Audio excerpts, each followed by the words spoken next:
नमस्कार दर्शक बंधु आज वीडियो माध्यम आम निजको सठिक भाव गढ़िबार 7टी उपाय जानिबा जहाको फॉलो करी आम जीवन में निश्चय दिने ना दिन सफल हो पारिबा।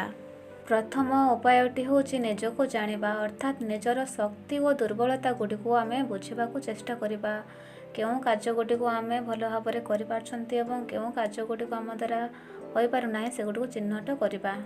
द्वितीय उपायटी हूँ सहानुभूति अर्थात आम निज भितर एमिति गुण डेभलप करबा जहाद्वारा आम अन्य मानकर भावना को शुणा सहित बुझीपार निजर सामर्थ्य अनुसार असहाय लोक मानक किछि साहाय्य करबा। तृतीय गुणटी हूँ दया समस्त को सम्मान और सहृदयतार सहित व्यवहार करबा। निजर कथबार्ता एवं व्यवहार द्वारा काहाको आघात दियंतु नाही।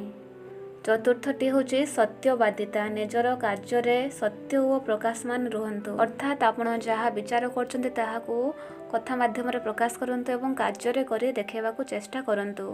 पंचमटी हूँ विकास मनोभाव अर्थात चैलेंज को आग्रह सहित ग्रहण करंतु और शिखंतु अर्थात जीवन में लक्ष्य पथर आगक जावा समय जहाँ भी घात प्रतिघात आसूचे ताहाको सामना करंतु एवं तार मुकाबिला करी निजको दृढ़ भाव में गढ़ी तोलतु।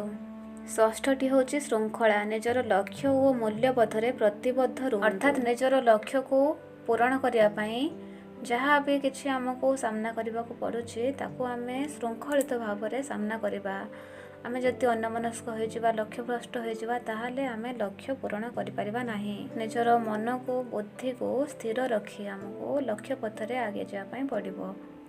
सप्तमटी हूँ कृतज्ञता समस्त जीवजगत और जिनिस गुड़िक प्रति आनंदित हुअन्तु समस्त उन्नत और सकारात्मक संपर्क गढ़िबा उपरे गुरुत्व दियंतु। एहा द्वारा आपण निजे खुशी रे रहिबा सहित अन्यर खुशीर कारण मध्य होई पारिबे। मन खुशी रहिबा द्वारा शांत रहिबा द्वारा आपण निजर लक्ष्य पथरे अधिक अग्रसर होई पारिबे एवं जीवन में निश्चय दिने ना दिने सफल होई पारिबे।